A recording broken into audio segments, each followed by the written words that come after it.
right, Tony, congratulations, you won Ring of Honor. A lot of questions. Two-part. One, what are you going to do? And two, was Sinclair Broadcast and Distribution intertwined with the deal? Well, I think it's a big question. What are you going to do is a very big question. I think that's broad, and I don't think I can do it justice here with a lot of people wanting to ask questions, but I do have a lot of plans. I was very excited about reaching an agreement. I'm still planning to make more announcements. I think I'm still in a very preliminary phase, and obviously it's been a very busy time with AEW and Revolution and all the things going on. So I'll have a lot more to say about it. What am I going to do? I think there's a lot of things we still need to figure out. The distribution is a great question. What we're going to do going forward. I think it assumes that we're going to do something going forward. And yeah, I do still want to continue the operations going forward, and I am very excited about it and do have a lot of plans for it. So there will, I do expect to continue the wrestling operations, and it's also a very valuable library that we acquired. So distribution, I can't say anything yet about what it will be and how it's going to live and exist, but I'm very excited about not just the library of past content, but the opportunities to create more content. And also, obviously, there are many other revenue streams, merchandising, that we'll be able to generate, but it creates a lot of opportunities for us, and it's great. I think for AEW, strategically, it's very good that I also now am going to be owning Ring of Honor. And as for what I'm going to be doing with it, let's come back to that. Let me talk about Revolution. I'm really excited about Revolution, and I'll come back. I'll talk more Ring of Honor. But okay. Niger?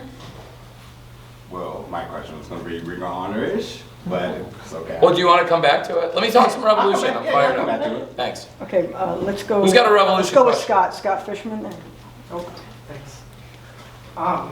Myself and a lot of people were excited to see William Regal tonight.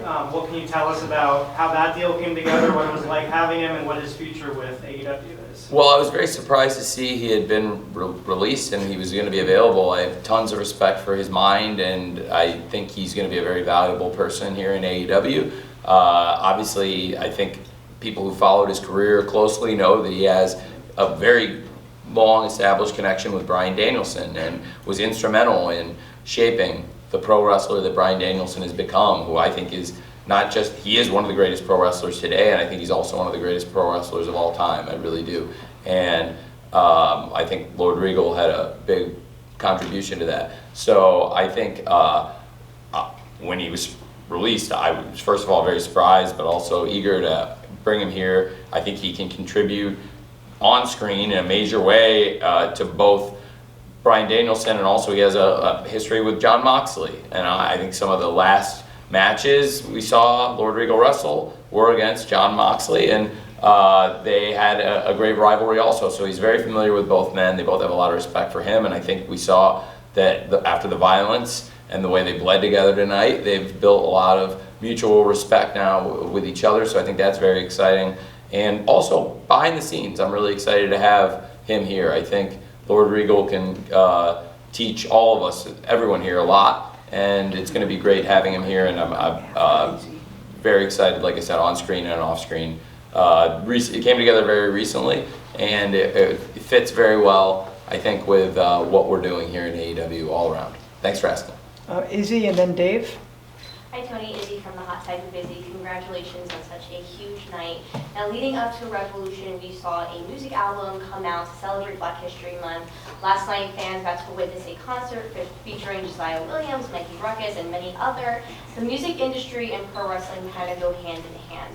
So can AEW fans expect more of a crossover between music and AEW in the near future? Yes, absolutely. I think that project was one of the most exciting things we've done in terms of music, and some of those songs have now made their way on screen for us also. And also, in addition to that, I think I'd like to continue collaborating and hopefully put out more content with those artists, and we have more ideas for songs as we continue building the roster. And we've had a lot of great music crossovers.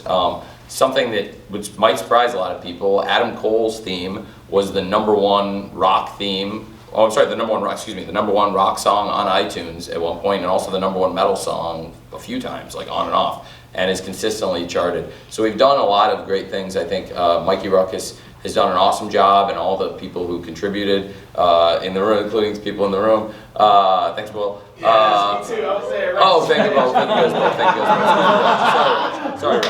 Will and I talked to Will a good amount, honestly, to be honest, because, and I'm sorry, Reg, because I don't know you as well. But Will, I was excited because if you don't know, Will is also excited. I'm excited to have him here because he's related to Swerve, who signed tonight, and I was pretty excited about that also, and so that was great. And he's tremendous. And speaking of the event that you just brought up, he was here last night for it, and I tried to, yeah, but I think people had a good idea he was probably going to be coming here, and I'm a huge fan of his and have been for a long time.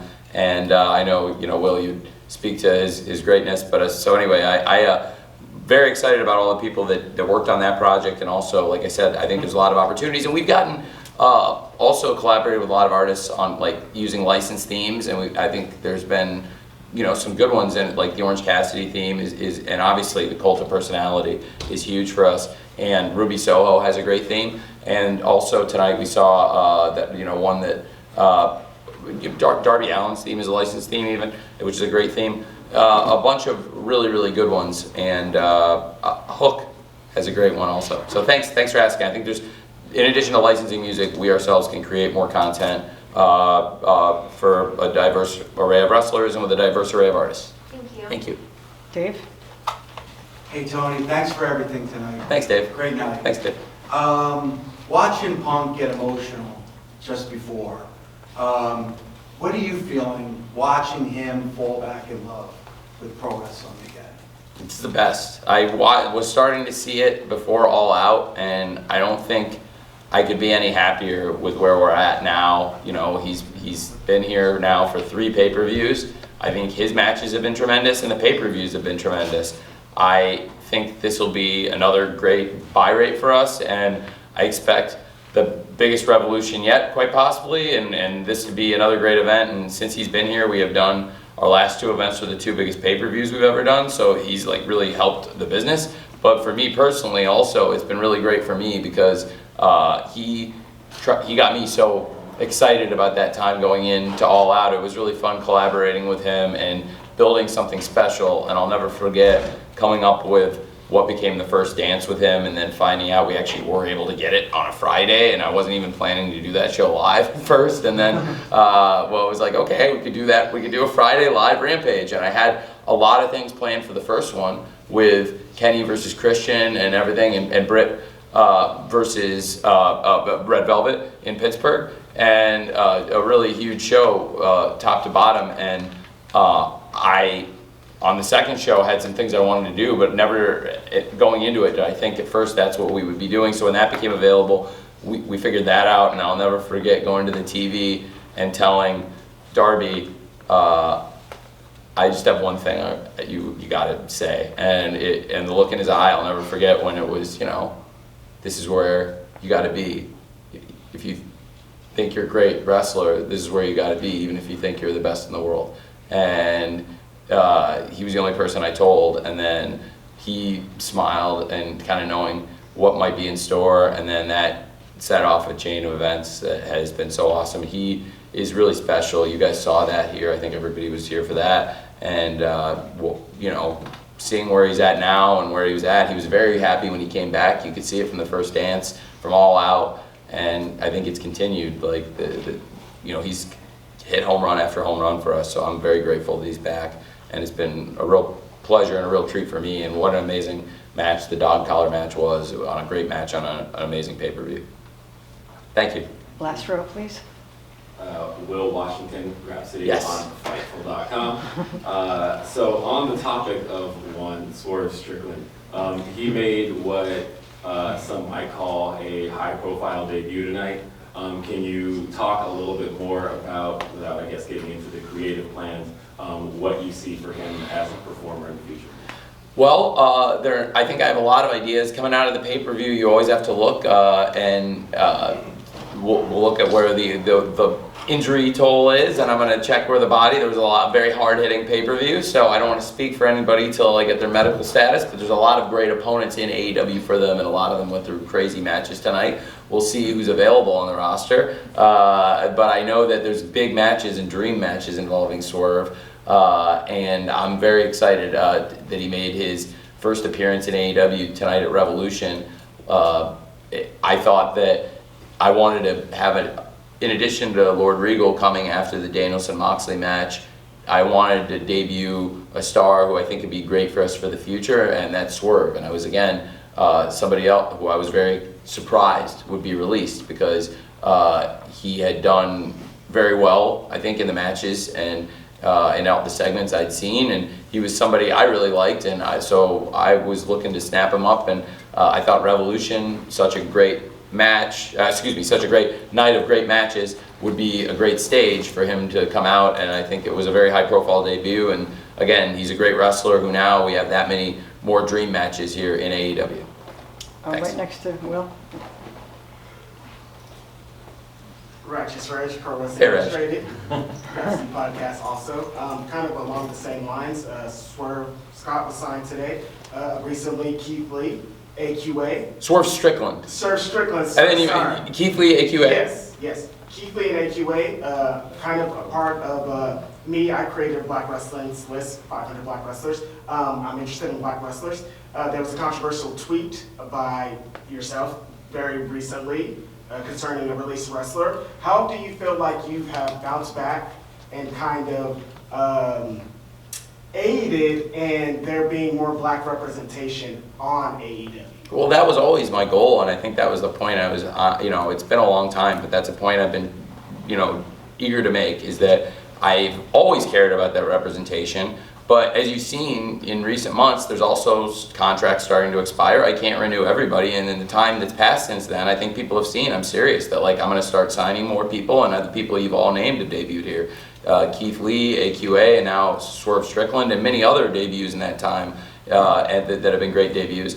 And I think in addition to people coming in, there's also going to be people coming out, and I tried to do it based on merit, and that was the point I was making at the time, is I'm going to evaluate people based on how good I think their wrestling is, in addition to a variety of other factors, and nothing else, but that I am always prioritizing the diversity, and I think that we've made huge leaps and bounds in the time since then, and I can see that you're nodding that you agree with me, and also that was going into Jade's championship match and her dominant run, and we didn't mention her, but I think she's been a dominant champion. Great match tonight. She had a great match tonight, and to be honest, I offered her the opportunity to come in here and be on here with all the champions, but I'll be honest, she's a big time star, and she wanted to move on with her night. It's not that I didn't invite her to be here, she just didn't want to screw around and wait around with y'all. Jade had bigger things to do, but she's and you can see when she's out there, she's the boss.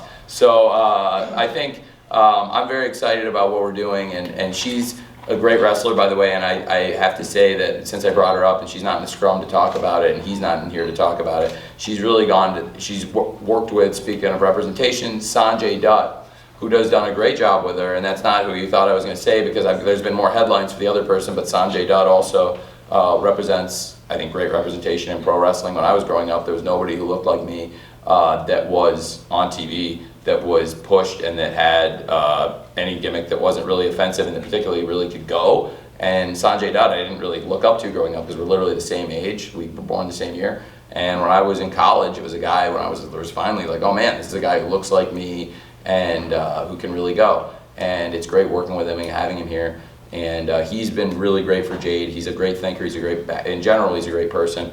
And also, Brian Danielson, and Brian Danielson has a great mind, so that's the person who's not here also, who's done a great job, I think, with Jade, and I'd asked him to please help, try to help coach somebody who I see a ton of potential in, and I think is already, was the Rookie of the Year, and could take it to another level now in year 2, and tonight you saw that. I thought her match was excellent. Ty Conti then, speaking of which, tremendous, also great representation, and had a tremendous match, and has a lot to be proud of, because even though she hasn't won the title on the last 2 pay-per-views she's been on, she has been excellent, and that's that's very typical of her. And in the middle, in between, she had one of the best TV matches in recent memory, along with teaming with Anna Jay against Penelope and the Bunny in their street fight, which was a tremendous match on Rampage. And Ty Conti, that's why she is the most improved wrestler of the year. So you saw the Rookie of the Year and the most improved wrestler of the year in a great match. That I was really happy for both of them also. So thank you for asking that. Over here. Hi Tony, Mike Dagger for Lucha Libre Online. So I wanted to ask you, you already have all of the pro wrestling hardcore fans on your side with AEW, right? What is your plan for the casual fans to bring them over to AEW to be able to watch your product, right? And also, I have a question on top of that, is what is your plan for your Spanish viewers and your Latin American viewers to be able to give them more of AEW? That's a great question. Let me take that one first, and then let me go back to your first. So your first question was a little bit broader, so come on, let me ask you your second one, and then I'll ask your first one again. Yeah, the second one was, so, what is your plan for the yes, Spanish viewers? Yes, absolutely. In Latin America, to bring them more of AEW? Absolutely, so I'll take that one first, and then we'll go back to the first one. So we're trying to put the content out in more places. Obviously, now we have a great deal with Space and Warner, working with like different partners for distribution, and that will come back our great deal with Warner Media and how great a partner they've been for getting our product across to the mainstream. I think I'll come back to that in the first question you asked also, but I think to connect with that audience, obviously it goes back to the same subject of diversity I was just talking about, and it comes from pushing a diverse array of wrestlers. Throughout tonight you saw that, and definitely it included a lot of great Latino and Latina wrestlers. And Ty Conti, I just mentioned, what an amazing match. It's no secret, her boyfriend, Sammy Guevara, is the TNT champion. He was victorious tonight in the Tornado Trios match that I thought was an excellent match. And on the other side was Andrade El Idolo, who was a tremendous wrestler. And Andrade El Idolo and Sammy were both involved in a match on Rampage on Friday night. Speaking of which, on the live Rampage, that was one of the best TV matches you're going to see this entire year. And it was only March, so it's still early in the year, but I'm going to say that that's a top TV match, and they really delivered. And in addition to them, there are a number of other wrestlers, of course, the Lucha Brothers, great champions. Very unfortunate Phoenix getting hurt, especially as high profile of a big star as he's been for us from day one, and a great World Tag Team Champion, and his brother Penta, and a number of other great stars, and also from building young developmental, Daniel Garcia. Talk about building for the future. Daniel Garcia, one of the top young stars, and I think it will keep developing a diverse group of talent, and also trying to put it out more places and trying to make the shows better and put more features and more content out there, if that makes sense. And I'm always looking to bring in new stars, and all the people I named are people that are important, and I think there's some other ones too. But going back to your first question then, which is a broader question. How do you get the content into the mainstream? Well, it's great. I think we're doing things. We're working with media partners, and there's obviously some of it is being here with you, right? Because all of you put stories out, people read these newspapers, and it brings in new fans and online, and all of your various sites and blogs and vlogs and all the content you are putting out helps us. So it's why the media is so valuable to AEW. I think the great support that all of you give us by checking out our shows and giving us a fair chance to put out really good wrestling, which we try to do. So that's a big part of it, is all of you. And speaking of media, like, we have one of the biggest media companies and one of the biggest companies in the world at disseminating our content domestically and internationally. We have some of the top partners. So I think internationally, ITV, you couldn't ask for a better partner in England. In addition, Fight TV, all available all over. But for the mainstream, ITV, and it's and that's very fair too. And that would be another great thing, because with TNT and TBS to add a streaming service, that would be wonderful. But that's not all up to me in terms of, I think there's a chance to work with the great media partners we have and hopefully create something. And now, going back to what I said about Ring of Honor, now I would own a great library, and I think we've created hundreds and hundreds of great hours of content, and now on top of that we're adding thousands of hours of also great content. So it's a great opportunity. So I think a streaming service would be good, excuse me. But I can't say for sure. It's not 100% in my court, if that makes sense. Appreciate your time. Sure. And we've talked about Revolution a good amount, so some of the Ring of Honor people I didn't get to, I'll field questions about both, but hopefully there's still some Revolution because it was such a great night. Thank you. Steph? Hi, Denise. Stephanie Chase with Revolution Question. So earlier in the week, I asked you about ordering the card because it was so stacked and so many big matches. And we see what you did with it tonight, and I thought like you made really good choices with how you started off with something as hot as Jericho Kingston as well. What do you think about how you put the order together, and what have you learned since doing AEW about how to order a wrestling card that you might not have expected as a fan watching? That's a great question. I really try and work with different people and, build a flow to the show, and I thought this was a perfect flow to the show. I really appreciate you saying that. I thought it was a perfect night too, and thank you. I wouldn't change a thing about it, and that's good, because I'm hard on it, and sometimes after the TV shows, I'm kicking myself because maybe I would change an order, but recently it's been going really well, and the fans seem to agree with it too, because we've done 126 episodes of Dynamite, and the last 4 weeks is the highest run of the fans have ever voted on Cage Match. So the Dynamite the last 4 weeks that people really love, and Rampage also was killer, amazing show this week with that, especially with that three-way match. So we're on a great run of TV. So I do feel like pay-per-view and TV. I do think experience has been very valuable. Like I said, doing 126 episodes of Dynamite, doing 31 Rampages, and now this is a dozen pay-per-views, and the last couple had been our biggest buy rates yet, and I think, again, experience doing more of them helps. And like I said, talking to people and talking to the wrestlers, talking to the coaches, getting feedback. What are we, talking to individual wrestlers, like, what do you have planned? What is your game plan? I'm not, you know what I mean? I'm not going to leak or tell it. And we need to make a good plan for the night that's a good flow for everybody. And absolutely, I'm glad you mentioned it, because Jericho and Eddie Kingston had an awesome opening match, and I thought it was a perfect match to open the night. So that was one I felt really strongly about, and the rest of the card, it came together. It was like a puzzle. I was up late last night still thinking about it, but I think it came out right, and I wouldn't change a thing. So thank you for asking. Jim? Jim Barcelona at Miami Herald. Hey, Jim. I'm just curious because you're such an analytics type of person, and is it just about the pay-per-view buys, or are there other analytics or things that you look at later from a show like tonight? The crowd was very hot, the matches were excellent, but are there other things that you look at? And then real quick, if there's any update you can give on Paige Van Zandt, and if she's training and what she might be doing with AEW. Great. Well, I can give an updates on both. So going back to the pay-per-view first, yes, there are a lot of metrics. The buys, very, very important metric, and I think that's where the most revenue is going to come from, but the live gate was tremendous for us. We've been doing really well at the live gates.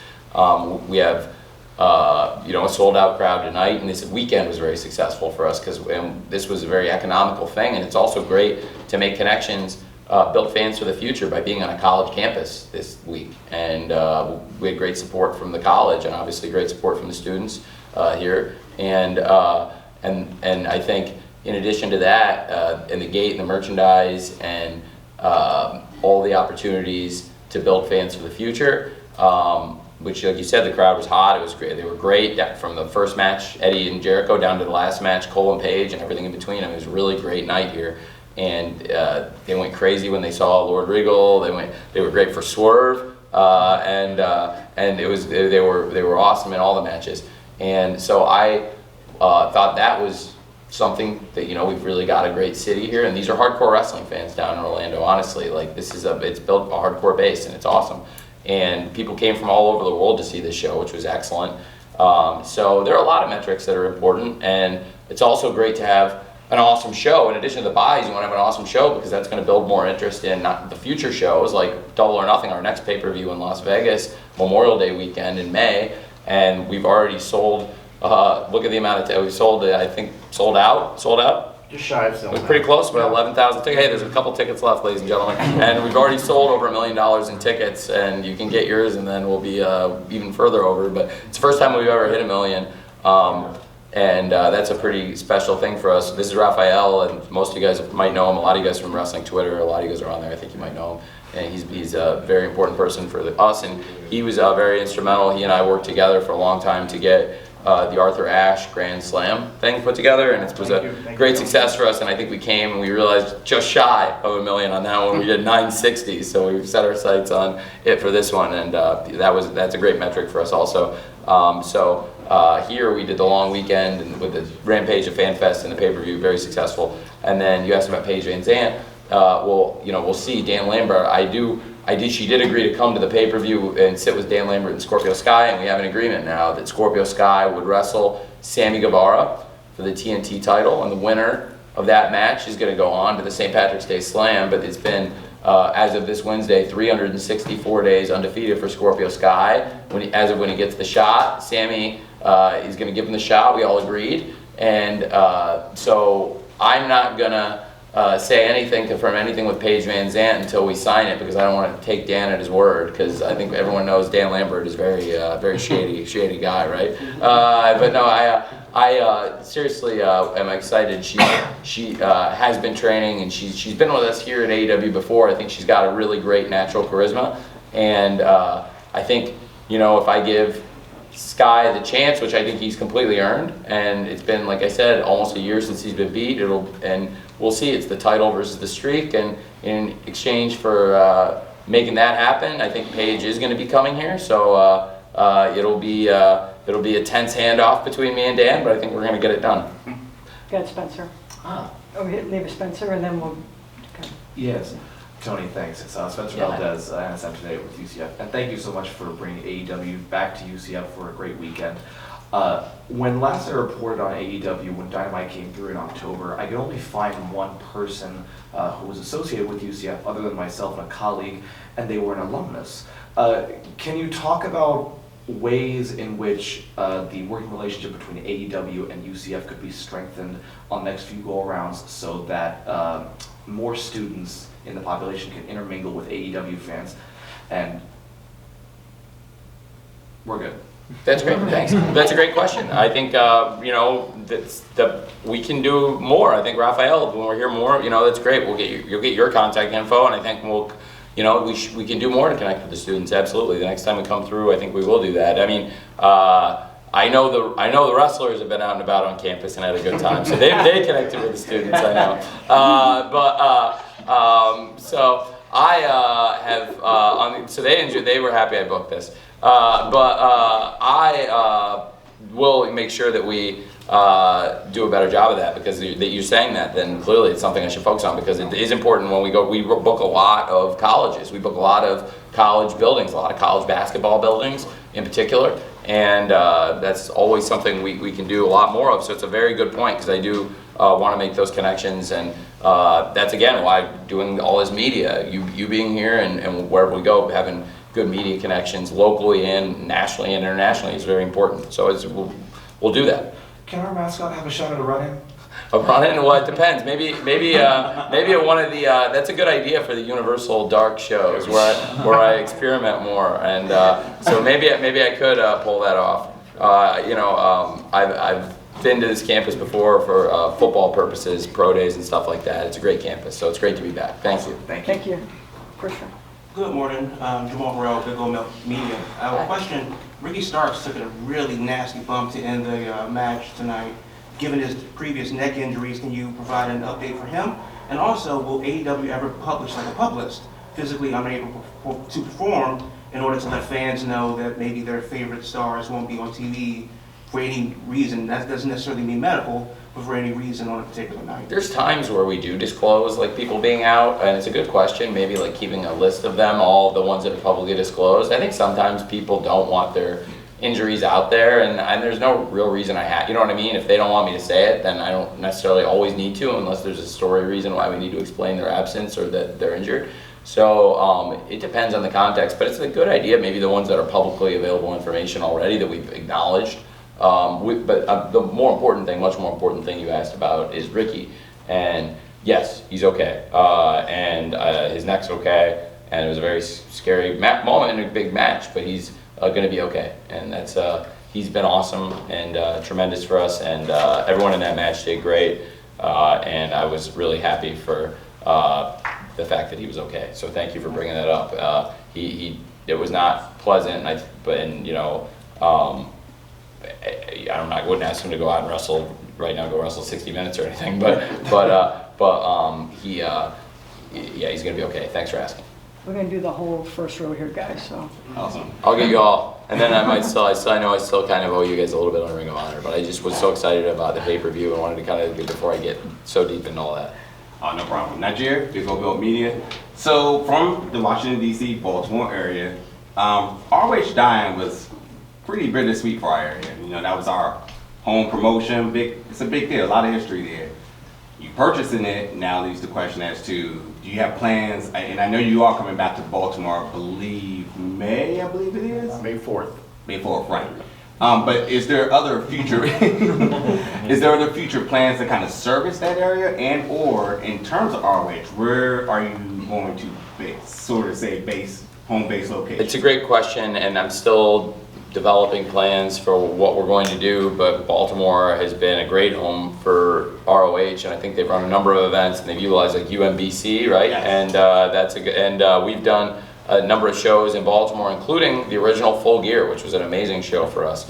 And I think it's an awesome area, and we've done a number of shows, in the surrounding area also, but in Baltimore specifically, I know there's an amazing connection to Ring of Honor. I'm very cognizant of it, and I do want to not only acknowledge the history of Ring of Honor, but I want to take it to another place, both respecting the library and doing things that make sense with it, and make sense for me and for AEW and hopefully for our media partners, but also going forward, because there should be a Ring of Honor, and I think I've got the resources to present a better version than anybody else can. And so that's why I'm really excited about it. And I know there's going to be a number of questions about that, so I can talk about that. But tonight was so special for everybody in AEW, and that's the ones who knew it thought it was awesome, and the ones who didn't, it's not like they're upset. Most of them would look it up or ask the person sitting next to them here or on the couch or in the movie theater. And I think that's one of the things I really love about wrestling fans, and especially honestly the fans. Just the wrestling fans in general, no matter where they're at. I just think wrestling fans are great, and I think that's no matter what promotion they're a fan of, I think that you can treat them like that, and they'll So I think our fans are great, and I think all wrestling fans are great, and that's why you treat them with respect, and you know what I mean, and don't assume that they need to be beaten over the head with everything, because sometimes a subtle thing like that can really make a big difference, and it clearly affected a lot of people. I saw a lot of people talking about it, so I'm glad he did it. It was his idea. And I wanted to ask you about Honor Club. Is there any update on that or is it too early in the process for that? It's too early in the process for me to say that. I can give you a couple broad things about what I'm planning, what I plan to do going forward, but I can't say much. And but I will tell you all I can say. But I can't say much about the future of Honor Club or it's where all the content's going to live or what I'm going to generate. But I do plan to generate content going forward. I'm very excited about it, and I really appreciate the people that we worked with on the deal to get it done, and they were very, very fair, and the timing of it was great. I think it's great timing coming off the 20th anniversary of the launch of Ring of Honor, which was actually just about 10 days ago.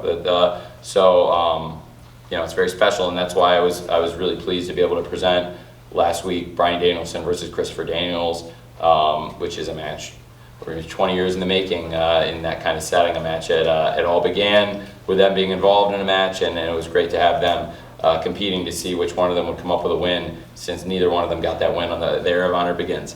Thank you for asking, and if people have other questions, I'll say as much as I can. I may not be able to answer everything, but I may say something.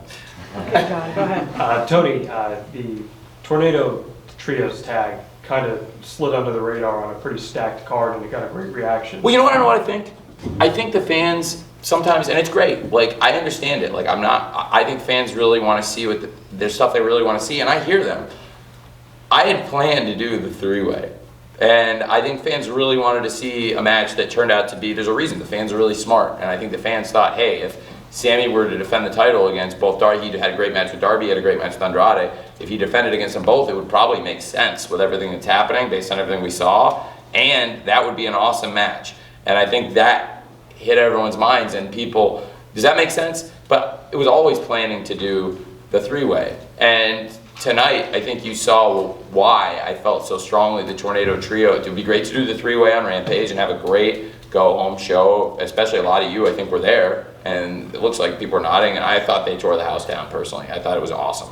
And then yeah. So No, I was just going to say, I know you take a lot of pride in how you use your legends and how you use your veterans, and it was kind of the payoff of seeing Matt Hardy with Private Party and Sting with Darby Allin. What would you say your assessment is of the job those two guys, Matt Hardy, Sting, have done with those respective talent? that's what I was referencing. That's one of the reasons I felt so strongly about doing it, because I knew that the three of them would tear the house down in the three-way, and there was no questioning that we were going to do it on a big platform and honestly give it to a huge audience on TNT, and then hopefully make even more people interested in what these guys would do on the pay-per-view, not just against each other, but also how, what's going to happen with Sammy and Darby on the same team and teaming with Sting. Sting, since he came in,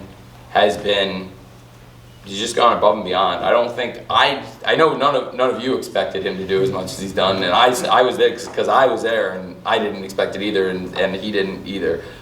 He was in here before, I guess, with you guys, and I hope he expressed it to you, but he certainly expressed it to me. He loves doing what he's doing, and it's just such an honor and a pleasure to have him here, because in that generation of the legendary great pro wrestlers, he's certainly at the top and among the top of the greatest stars. And Matt Hardy, from the beginning of the time he came here, who just happened to be the pandemic. And the first show Matt Hardy was on was the first show that was shut down in Daly's place, and from that time on, he wrestled a lot of shows in front of empty, completely, with just wrestlers at ringside, and we made those great shows. The first show he was on, I'm really proud of that show, even though we weren't able to go to the building we planned to go to in Rochester and debut Brody Lee and Matt Hardy the way we'd originally planned. We were going to do that same stuff in a bigger building, and not only that, but in Brody Lee's hometown, which I always wish we could have done. And Matt Hardy, from the beginning of his time here, has worked so hard, and he's also really put in time, not just behind the scenes, but also on camera, like you said, with the young wrestlers. And I really believe in Private Party. Mark Quinn was hurt for a while, and a lot of times in wrestling companies you see when there's a tag team that's a well-established tag team and one guy gets hurt, you don't see either guy, or they break them up. And I didn't want to do that. I didn't want to do that with Top Flight or Private Party. So, it's not the subject with Top Flight, but just with two teams that were hurt, for example. I tried to utilize Dante when Darius was hurt, and I tried to utilize Isaiah when Mark Quinn was hurt. And Isaiah had a bunch of great singles matches, including Jungle Boy on Christmas on Rampage, and then Sammy, of course, defended the TNT title against him, and the Keith Lee match Isaiah had. And I felt like Private Party would learn a lot from Matt Hardy, but also there'd be times where they could be great partners for him and provide, Matt Hardy's one of the greatest big match, crazy, insane wrestlers around, and I thought his mind with their athleticism and their potential could be really great. So that match was awesome, and having Sting and Matt Hardy involved with it, and also Isaiah. And so the people who were in the three-way, they killed it on Friday night, and then adding two very experienced wrestlers from really three different generations, Sting, Matt Hardy, and Isaiah. And very cool to add that to three people who also crushed it in their title match on Friday night. So thanks for asking that. And I know you're affiliated with Matt Hardy, so I wanted to make sure I give you a good answer. You're going to have AJ? Hey, AJ. AJ and then Nick. Great show tonight. Thanks, man. I really appreciate that. Thanks for coming. It's always good to see you. I'm glad we're back to getting you in person. It was good to see you on Zoom for a while. Yeah, it was good to see you too. Thank you. Whenever you were in St. Louis, you said to the St. Louis crowd that you would make it up to St. Louis. What are you planning to do in St. Louis or around St. Louis, and can you share it with me? We're still working on it. The person who I'm working on it with is in the room, and it's and so it's something we're going to address. We're trying to find dates. I mean, part of the reason it was really cool because that's one of those situations where you go out. And I've never gotten, I don't want to jinx it. I don't want to jinx it. I'm not gonna say it. I'll say it. Screw it. I'm gonna just jinx it. It's gonna happen for sure now someday. I've never gotten booed, and when I went out ever. And that was one time where when I went out, I was the only time I've ever really been nervous about it. And I went out and I just was like super honest, and it was really cool because again, like wrestling fans, like if you're honest with them and tell them what's going on, like they'll be pretty cool. And I think that's what makes like wrestling fans and wrestling people like really awesome. And like that's what, I don't know if wrestling people, I don't know if wrestling fans are used to honesty. I don't think they are, honestly. I don't think wrestling fans are used to honesty. I'll tell you one thing I know from experience of being in the business a while. Wrestlers are not used to honesty. I have a nickname in English football that I was given by a player that I really respect, and he's done so much for me, and I've been through so much with him, and that is the most honest man in football. And the player is Alexander Mitrovic, and I've been through a lot with him, and most of you are not going to know who that player is. But he happened to set the scoring record in our league this year, and we still have 12 matches to play. And he's already set the record for scoring at all time. So we've been through so much up and down together, and I have so much respect for him. And he said a lot of things to me, and that was one thing that's always stuck with me. And so I try to be honest with people. And English football and European football in general, not the most honest place. So that might be like being the nicest guy in prison, but I appreciated it. And in the wrestling business, it's also being the most honest wrestling promoter, probably. Again, like, you know, it's not the highest praise, but I do try to keep it honest and with the fans and with the wrestlers. So it goes a long way. So St. Louis, you asked me a specific question. I went out and I told the people, like, yes, this was really difficult because we had we had a plan to come out here, and I can't do it here. And there was a reason I couldn't, which was that there was a UFC schedule that night that I didn't know about when we originally booked it, and there was also a Canelo Alvarez. So we moved the show out of that, and we still had a show, but it wasn't the exact show I'd originally planned. So I do want to go back there and do something really special because it's like near. Are you from around there? Yes. That's what I thought. And I'm also from not too far away. I'm from Champaign, Illinois, which is like a few hours drive. And so I've had a great time in St. Louis, a lot of great memories. The Illini came very close to winning the national championship there. They won in the Final Four, and then lost to North Carolina. That wasn't a great memory, but I have had a lot of great times in St. Louis, and I really do want to bring a big show there, and it's something we're trying to schedule and make sure it's like one of our major events. So it's definitely something I'm trying to do. Thank you, and thank you to everybody around St. Louis. So we're going to go with Nick and then wrap with Denise. Cool. I'm going to try to cram some questions together here. First, I'm going to follow up on what I asked earlier about Sinclair, because I had talked to people who had been trying to make their own offers. They lost, obviously, but I had heard that Sinclair was interested in still keeping Ring of Honor on their stations, but were not really gung-ho about paying for it going forward. Is the distribution of Sinclair intertwined with your deal? Will we see Ring of Honor and or AEW on those channels? I think there's a lot of things regarding distribution. I have great media partners, and I have a lot of conversations I need to have, but one thing I did have was the support of my media partners when I went out and bought Ring of Honor, made an agreement to do it. So I think the people in the process that it's a complicated asset transfer that we're in the middle of right now. Right. And so I don't want to say too much about the complicated asset transfer or where those assets are going forward. Like, I'm trying to be very respectful of the party that I just had a great negotiation with, and we're still, it's like we're still transferring these assets. So it's like where the library of past content and any future content will be disseminated, I can't really say right now, but I'm glad you're asking.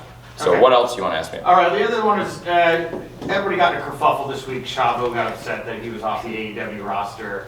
I talked to Chavo Guerrero this week. He seemed upset that you had not taken his calls, Tony. Are you going to call Chavo? What happened? I am going to call Chavo. Okay. So I'm about, to be honest, I was a little surprised because I only missed one message from him, and that he went to the media after I missed one message from him because he I don't want to say what Chavo got paid for being the stunt coordinator for Young Rock, but he got paid a huge amount of money, and he asked if he could take the time off and leave. And I said, he was not under contract. He was on a weekly deal. So I said, I would love to have you back when, I do like you a lot, and we did a great thing, but now we're going to have to, we'll figure out, we'll make our plans going forward and without him here. And we made plans going forward without him here, and we went on and we've done a lot of great stuff, and I really like him, and he did great stuff for us.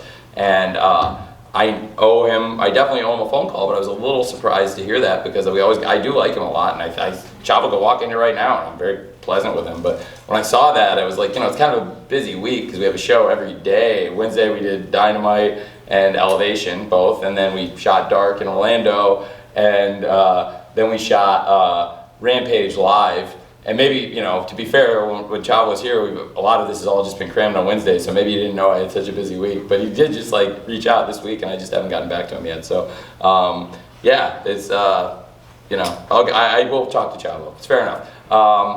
And like I said, I blew off a lot of questions about Ring of Honor. I don't know what I can. There's things I can say, but I'm not going to talk about where the content will be disseminated. Do you have any other questions? When you said, what am I going to do with it? What else do you want to know? Well, is it going to be a developmental brand? Is it going to be a secondary touring brand? Is it going to,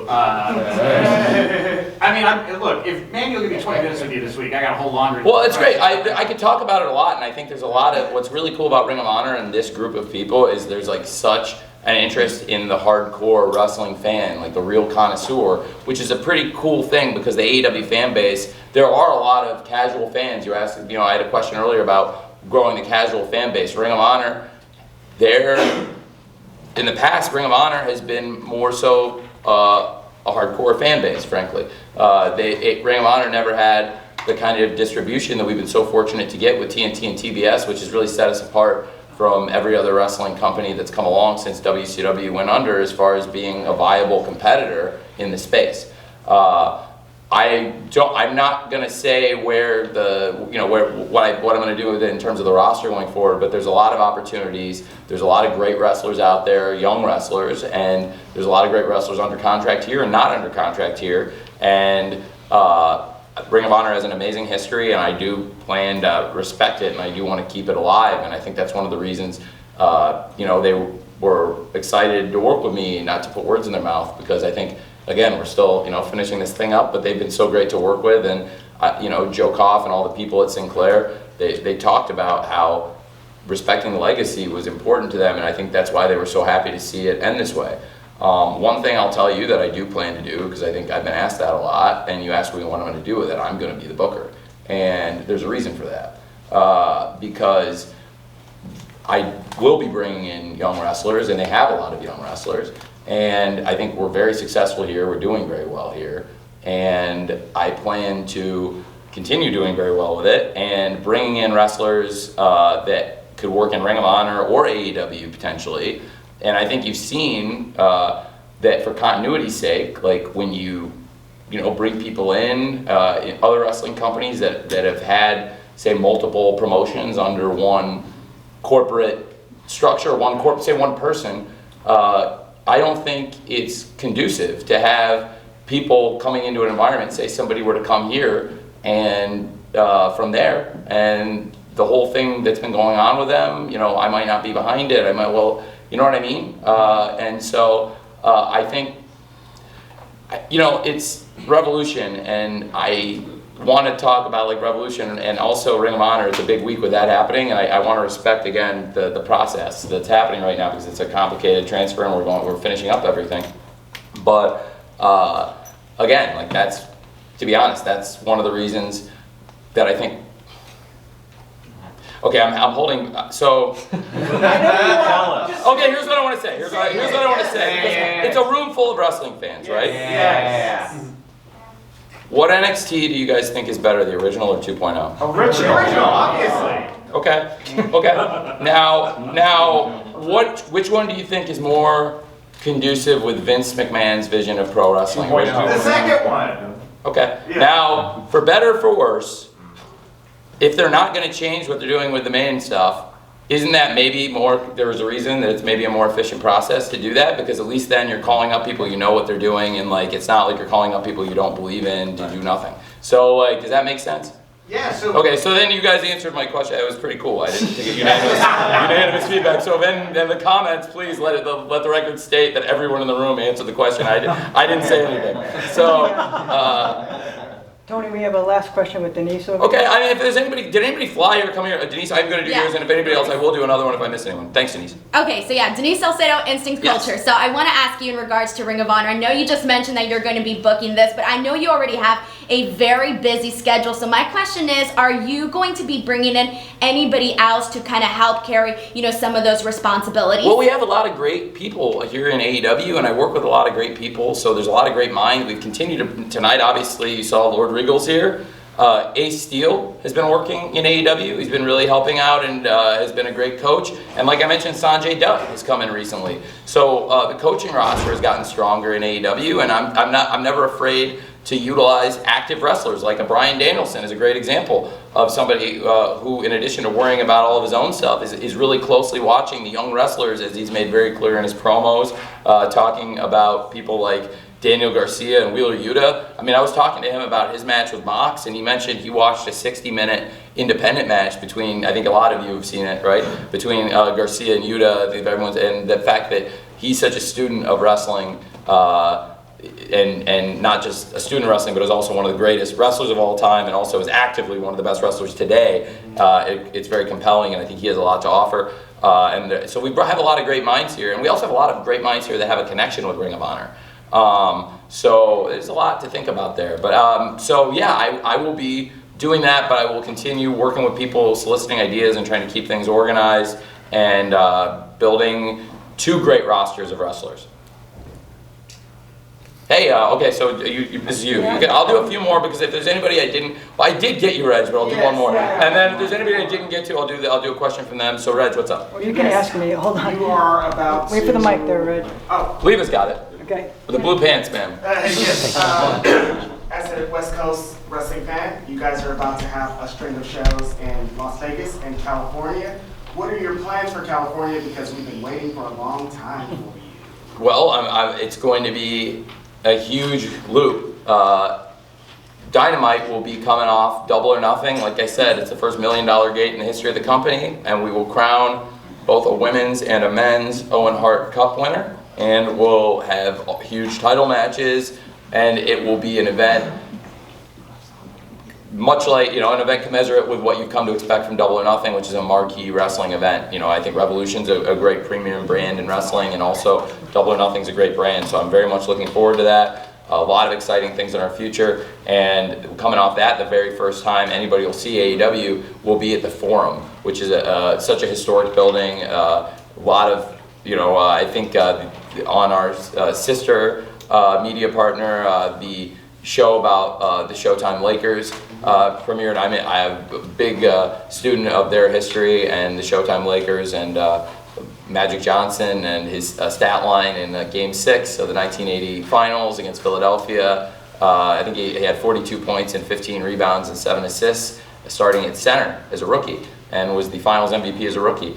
And had a lot of, so it was a great history of great players, and the Lakers and the Forum, of course, before they moved out of there. And it's a building I've always really wanted to run and be associated with, and I can tell you this, I've been writing in notebooks and various word processor files and bulletin boards and message boards, word processor files that don't exist anymore, like Microsoft Write, and like Dynamite since 1995, and Rampage when the roster got so big in 2011 that I had to get a second show, go figure. And so Rampage for 11 years now, and Dynamite now for 27 years. And there have been a lot of Dynamites, I can tell you in particular, at the Forum.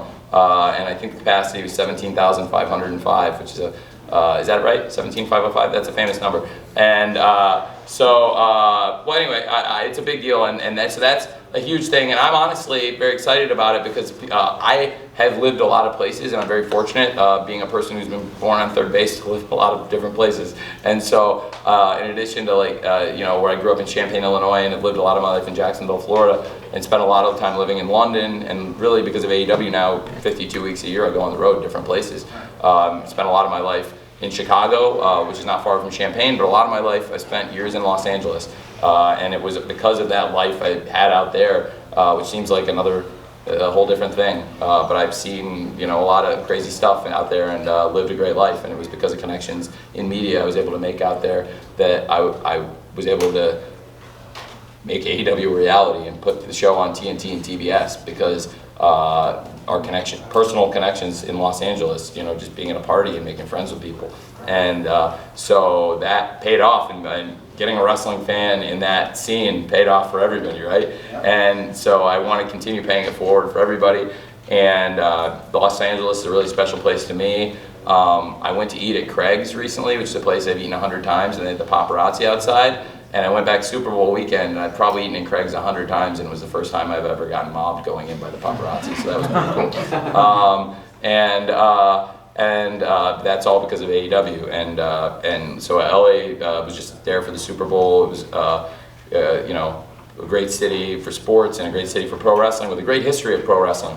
So it's a big deal to me to go there, and I'll be stopping at a lot of my old haunts, and I'm very excited to be there. And then Ontario is very close to the home of Matt and Nick Jackson, the Young Bucks, and it's actually something we scheduled a long time ago, and before the pandemic, we wanted to go to Ontario because of the great connection for the Young Bucks, and also because we wanted to wrestle on the West Coast, so it's something we wanted to do for a long time. So it's great to have this opportunity with Double or Nothing, and then with Dynamite in LA and Rampage in Ontario. Thanks, Reg. Thank you. Thank you. Thanks. I Hey. think that's a wrap. Is there anybody else who didn't get to ask any An questions? emergency question over here? You didn't get, yeah, because they skipped you, right? Yeah. On the row? Sorry. It's okay. It's okay. Don't I worry saw you about got skipped. They said the whole front row. It's fine. Don't worry about it. Well, first of all, congratulations on a great night, great pay-per-view. Now, we've seen like some of your roster, you know, works with New Japan, and recently we've seen Jay White. Could we possibly see anybody else come to AEW or even ROH?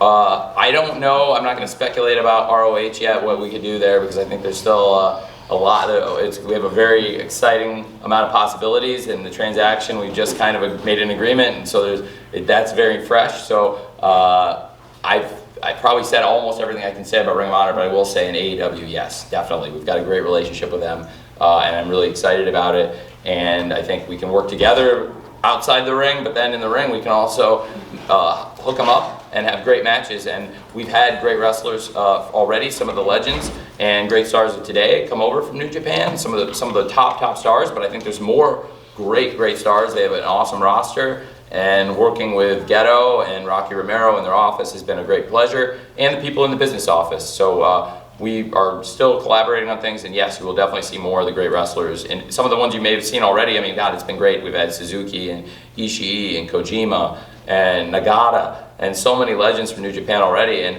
what's crazy is there's so many more great stars in New Japan that could potentially come here, and also stars, you know, from other countries, not just Japanese stars from New Japan, but you said like Jay White, who was awesome through the Forbidden Door, and I thought his match with Trent was tremendous.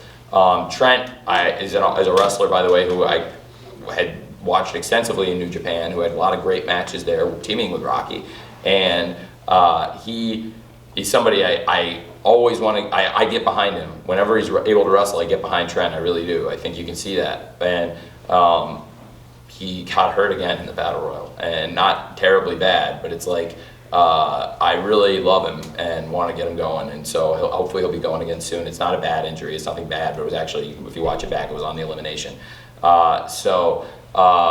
Yeah, we have a great thing going with New Japan, I think, and what's crazy is all the great matches that are still potentially to come. So yes, we will definitely do more with AEW and New Japan, and as for anything related to Ring of Honor, stay tuned. That is probably, I think they're trying to get me out of here, and I want to make sure I at least hit the whole front. Thank you for everyone came here. I really appreciate it.